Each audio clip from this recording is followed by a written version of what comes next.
Dear student, आज हम BSc part second paper third में formation and growth of internode के बारे में डिटेल में स्टडी करेंगे।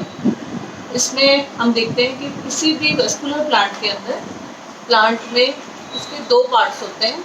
एक उसका एरियल पार्ट होता है और दूसरा उसका अंडरग्राउंड पार्ट होता है। एरियल पार्ट को के अंदर शूट एरियल पार्ट को हम शूट सिस्टम भी कहते हैं, जिसमें स्टेम, लीव एंड उसकी ब्रांचेस आती हैं। इसी तरीके से प्लांट का जो अंडरग्राउंड पार्ट होता है उससे उसको हम रूट कहते हैं और रूट से रूट सिस्टम का निर्माण होता है। तो इस प्रकार से अगर जब हम इंटरनोड की फॉर्मेशन एंड ग्रोथ के बारे में बात करते हैं तो उसके लिए हम देखते हैं कि किसी भी प्लांट के अंदर जैसे इंटरनोड होता है क्या वास्तव में देखा जाए तो प्लांट जो है उसके अंदर होता है स्टेम, रूट एंड लीफ। ये प्लांट के वेजिटेटिव पार्ट होते हैं और फ्लावर जो है प्लांट का वेजिटेटिव पार्ट होता है। तो प्लांट के स्टेम के अंदर जो होता है वो जॉइंटेड होता है।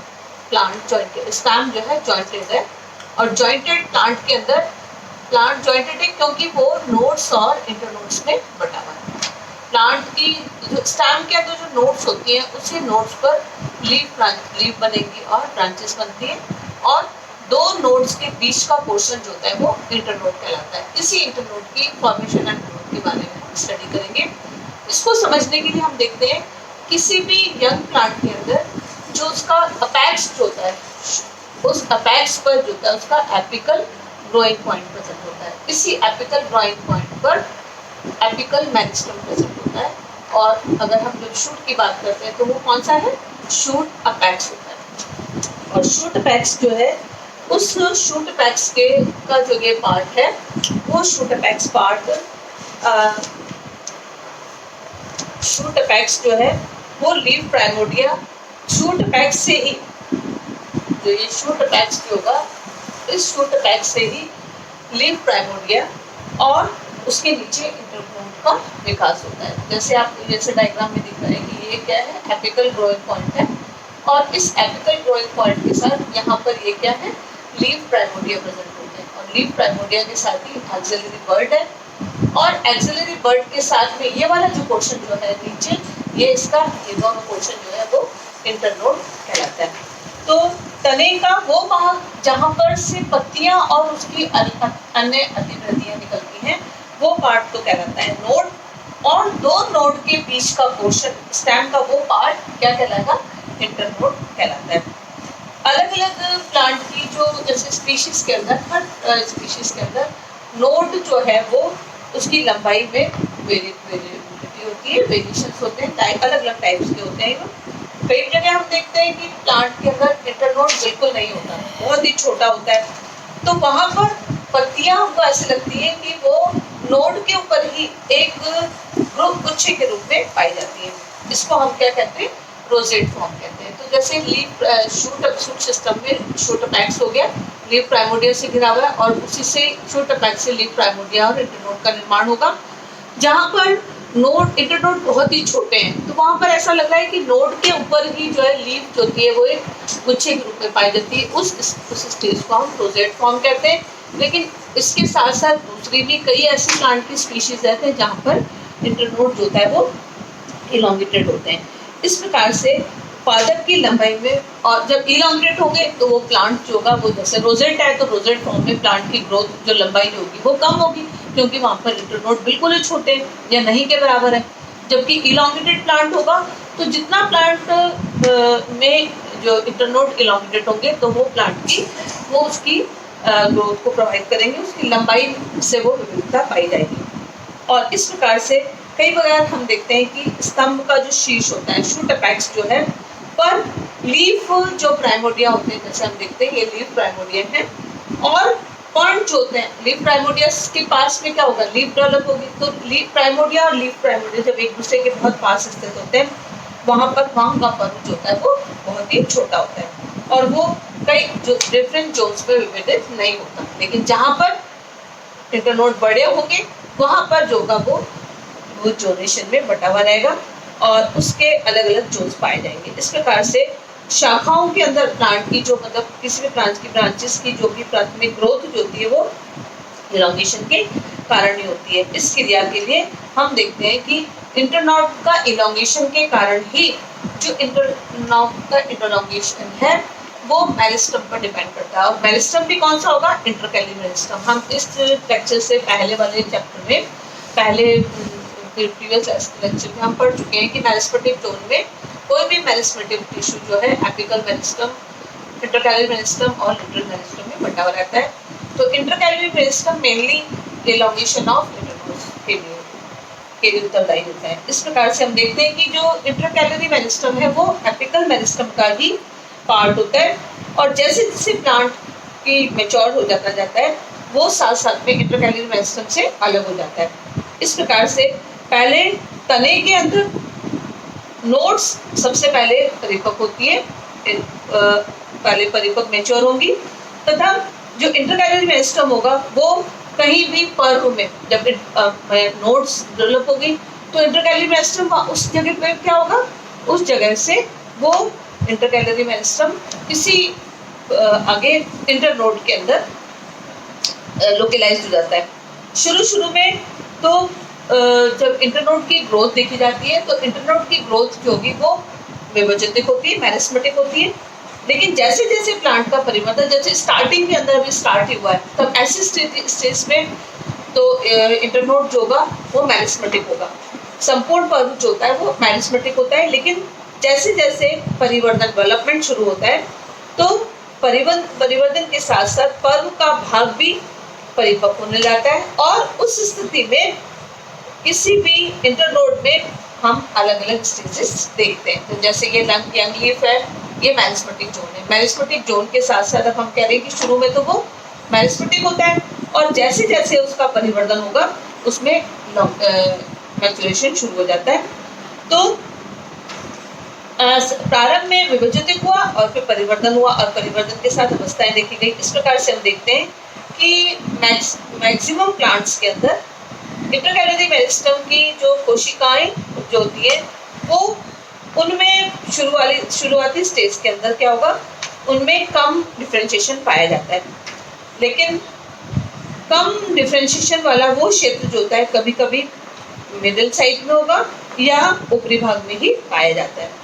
और इस प्रकार से जब वो मैच्योर हो जाती है सेल तो मैच्योरेशन के समय इंटरकैलरी मेरिस्टम एक दूसरे से अलग हो जाते हैं और पूर्ण परिपक्वता जब पूर्ण मैच्योर हो जाता है तब ऐसी स्थिति में परिपक्व तक मेरिस्टेमिक समन्वयकों द्वारा अवरोधित हो जाते हैं। यानी जो मेरिस्टेमिक जो आपके वेस्कुलर बंडल है उनके द्वारा अब ये मैच्योरेशन जोन जो है मैच्योरेटिक जो ऊतक है वो इनहिबिट हो जाता है। अंतिम रूप से अब हम देखते हैं कि इंटरकैलरी मेरिस्टम पूर्ण रूप से विभेदित होकर विलुप्त हो गया। इस प्रकार से हम देखते हैं कि इंटरकैलरी मेरिस्टम इलॉन्गेशन के लिए इम्पोर्टेंट है, जरूरी होता है। और इस इंटरकैलरी मेरिस्टम का दीर्घीकरण जो होता है वो जो इस क्षेत्र में वो साइटोकाइनिन और जिबरेलिन के द्वारा नियमित होता है जो स्तंभ शीर्ष से ही होते हैं। इस प्रकार से देखा जाता है कि इंटरकैलरी मेरिस्टम जो है वो अधिकतर जैसे ग्रास के स्टैम है उसमें और सबसे अधिक इंटरकैलरी मेरिस्टम हम मोनोकॉट प्लांट में देखते हैं। और इन प्लांट्स के अंदर घास के अंदर हम देखते हैं ग्रासेस फैमिली में, ग्रासेस में नोड जो होता है वो का इलॉन्गेशन वो इंटरकैलरी मेरिस्टम के द्वारा ही होता है। इसकी कोशिकाएं ही विभेदित होकर दो श्रेणियों में विभाजित होते हैं जिसको हम रिब मेरिस्टम कहते हैं। और इस प्रकार से ये सेल्स जो होती है वो इलॉन्गेशन के लिए रिस्पॉन्सिबल होती है इंटरनोड के। और इस प्रकार से समय समय के साथ ये पर्व जो होते हैं वो दीर्घीकरण के साथ बदलते रहते हैं। पर्व का जो इंटरनोड का जो इलॉन्गेशन होता है रिब मेरिस्टम की सक्रियता पर निर्भर करता है। और इस प्रकार से कॉर्टेक्स या पिथ मेरिस्टम में बार बार ट्रांसफर डिवीजन होके ही वहाँ पर सीरीज या समूह बनते हैं और उनकी आकृति में वृद्धि होती है। इस प्रकार से नोड की लेंथ कोशिकाओं की मॉर्फोलॉजी के बजाय उन श्रेणियों में कोशिकाओं की संख्या और उनकी बढ़ोतरी पर निर्भर करता है। इस प्रकार हम देखते हैं कि इलोंगेशन ऑफ शूट के लिए इंटरकैली मेरिस्टम हो गया जो साइटोकाइनिन और जे पर डिपेंड करता है।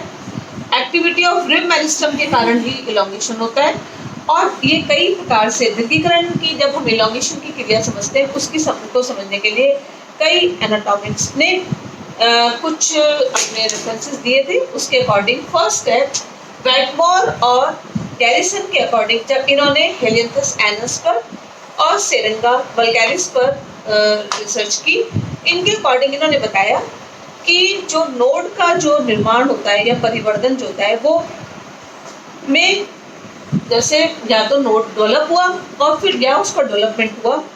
पहले तो उसका निर्माण होगा, फॉर्मेशन होगी और उसका जो ग्रोथ होगी उसके लिए मेनली कोशिका विभाजन और उसमें भी डिपेंड इम्पोर्टेंस ये है कि उसमें सेल डिवीजन और कोशिका सेल इलोंगेशन जो होता है वो दोनों महत्वपूर्ण होता है। और दीर्घीकरण की जो ये क्रिया होती है वो बेस से शुरू होती है और बेस से प्रारंभ होकर यानी बेस पे शुरू होगी और बेस से प्रारंभ होकर ऊपर आगे की ओर चलती है। इस प्रकार से वेटमोर और गैरिसन के अकॉर्डिंग नोड जो होता है वो में दीर्घीकरण की क्रिया बेस से लेके एप्रोपिटल सक्सेशन पर होगी, जो नीचे वाला जो होगा वो सबसे मैच्योर होगा। और पटेल एंड साहा के अकॉर्डिंग भी इन्होंने सोलेनम मेलेजियाना पर और कैप्सिकम एनन पर काम किया। इनके अकॉर्डिंग जो नीचे वाला जो नोड है इंटरनोड होता है उसकी अपेक्षा ऊपर के जो नोड जो होते हैं वो ज़्यादा लंबे होते हैं और इस प्रकार से जो वेजिटेटिव इंटरनोड होते हैं यानी कायिक प्रमोम की अपेक्षा पुष्प धारण करने वाले यानी ऐसे नोड जिसके जो वेजिटेटिव पार्ट की अपेक्षा अगर उसके ऊपर फ्लावर बनता है तो वो काफ़ी लंबे होते हैं। इस प्रकार से पर्वों की लंबाई जो होती है वो एक निश्चित लंबाई प्राप्त कर लेने के पश्चात बंद हो जाती है और जबकि प्राथमिक पर्व जो होता है उसका शीर्ष निरंतर असीमित रूप से बढ़ता रहता है। यानी इनके अकॉर्डिंग रिब मेरिस्टम जो होता है वो रिस्पॉन्सिबल होता है for the elongation of shoot. और इसी प्रकार फिशर एंड फ्रेश ने भी के अकॉर्डिंग भी इन्होंने भी हेलियंथस पर और सिरेंगा पर काम किया। इनके अकॉर्डिंग हेलियंथस और सिरेंगा के अंदर तो पर्वों का जो इंटरनोड की जो का इलोंगेशन जो होता है वो एक्रोपिटल सक्सेशन में होता है, जबकि ग्रामिनी लिलियसी में बेसिपिटल सक्सेशन होता है। तो एक्रोपिटल में तो क्या होगा, सबसे बेस जो ऊपर वाला जो कोशिका होगी मतलब आधार से ऊपर की तरफ होगा तो आधार से शुरू होगी तो आधार वाली कोशिका सबसे मैच्योर होगी और टिप वाली सेल वो आपके यंग होगी। जबकि इनके अकॉर्डिंग हेलियंथस में तो एक्रोपिटल हो गया लेकिन ग्रामिनी में कलाभिसारी क्रम होता है, यानी इनके अकॉर्डिंग जो बेस वाला होता है वो सबसे मैच्योर नहीं होता। और इस प्रकार से इनके अनुसार प्रभुओं के दीर्घीकरण के लिए भी हार्मोन रिस्पॉन्सिबल होते हैं और वो होते हैं जीए और आपके साइटोकाइनिन जो कि सेल डिवीजन के लिए डिपेंडेंट होता है। इस प्रकार से पर्वों की जो इलोंगेशन होता है उसके लिए ये इम्पॉर्टेंट पॉइंट्स होते हैं। यहाँ पर अपने डायग्राम में हम देख रहे हैं कि एपिकल ग्रोइंग पॉइंट है, उसके साथ में ये लीफ प्राइमोर्डिया है और नीचे उसके एक्सिलरी बर्ड होती है। और ब्लू डायग्राम में इनको शूट पैक्स और उसके डिफरेंट रीजन्स को वैस्कुलर सप्लाई के लिए ये ग्रीन जोन दिखा रखा है, ये आपके लीफ ट्रेस होते हैं और वेस्कुलर टिश्यू यहाँ पर होगा और नीचे ये पूरा स्टेम का पार्ट होता है। तो है position of leaf primordia and internode node in the shoot PACS, मतलब प्राइमोर्डिया की लीफ प्राइमोर्डिया की और क्या पोजीशन होती है, इंटरनोड की क्या पोजीशन होती है शूट पैक्स में। इसी तरह से इसमें भी डायग्राम में दिखा है, ये यंग लीफ है, ऊपर का टिप रीजन जो होता है वो मेरिस्टेटिक जोन होता है। मेरिस्टेटिक सेल से जो सेल बनेगी उनका इलोंगेशन होगा, इलोंगेशन जोन में ये इसकी साइड में एक्सिलरी बर्ड्स हैं और इसी के साथ साथ इसका वेस्कुलर टिश्यू, तो जो इलोंगेशन हो गया उनका आगे मैच्योरेशन जोन होता है। तो ये 3 जोन्स में बता रखा है, elongation zone, meristematic zone, elongation zone and maturation zone होता है। इस प्रकार से देखते हैं कि इफेक्ट ऑफ लाइट का और ग्रोथ प्रोमोटिंग सब्सटेंसेस जो होते हैं वो इंटरनोड की ग्रोथ का इलोंगेशन में कैसे, मतलब लाइट क्या इफेक्ट देती है इलोंगेशन के लिए और जो ग्रोथ रेगुलेटर्स जो होते हैं उनका क्या इफेक्ट होता है। इस प्रकार से देखा जाता है कि लाइट जो होती है वो सामान्य अगर हम देखते हैं कि अगर जितने भी जहाँ पर लाइट पॉसिबल नहीं है तो वहाँ पर प्लांट में जो छाया में उगता है प्लांट, वो धूप में उगने वाले पौधे की तुलना में अधिक लंबे तो होंगे लेकिन वीक होते हैं। तो इसके 1951 के अकॉर्डिंग, 1951 थॉमसन के अकॉर्डिंग कि जो लाइट है वो स्तंभ की वृद्धि को प्रतिकूल रूप से प्रभावित करता है, और इस प्रकार से लाइट जो है वो कोशिका विभाजन और कोशिका परिवर्तन दोनों को भी प्रभावित करता है। और बटलर के अकॉर्डिंग ये बताते हैं कि अगर लाइट तेज दी जाती है तो सेल डिवीजन जो होता है वो रिवर्स प्रभाव पड़ता है। इस प्रकार से अगर इंटरनोड लाइट के इफेक्ट को तो बोलेंगे कि ये इन्वर्सली प्रोपोर्शनल है। लाइट मिलेगी तो पर्व जो होंगे वो कैसे होंगे, पर्व की वृद्धि पर प्रकाश विपरीत प्रभाव डालता है। इस प्रकार से ग्रोथ जो रेगुलेटर्स की बात करें तो IAA, indole acid and gibberellin जो होते हैं ये जो होते हैं ये प्लांट के इनकी एक ऑप्टिमम जो कंसंट्रेशन होगी वो उस कंसंट्रेशन के ऊपर इंटरनोड की ग्रोथ प्रभावित होगी। तो लाइट से तो वो इन्वर्सली प्रोपोर्शनल होता है कि लाइट इन्वर्सली इफेक्ट डालती है, और डायरेक्टली प्रोपोर्शनल है कि मतलब अगर ग्रोथ रेगुलेटर्स एक मिनिमम ऑप्टिमम कंसंट्रेशन में दी जाते हैं तो इलॉन्गेशन होता है। इस प्रकार से आज हमने formation and growth of internode के बारे में डिटेल में स्टडी किया।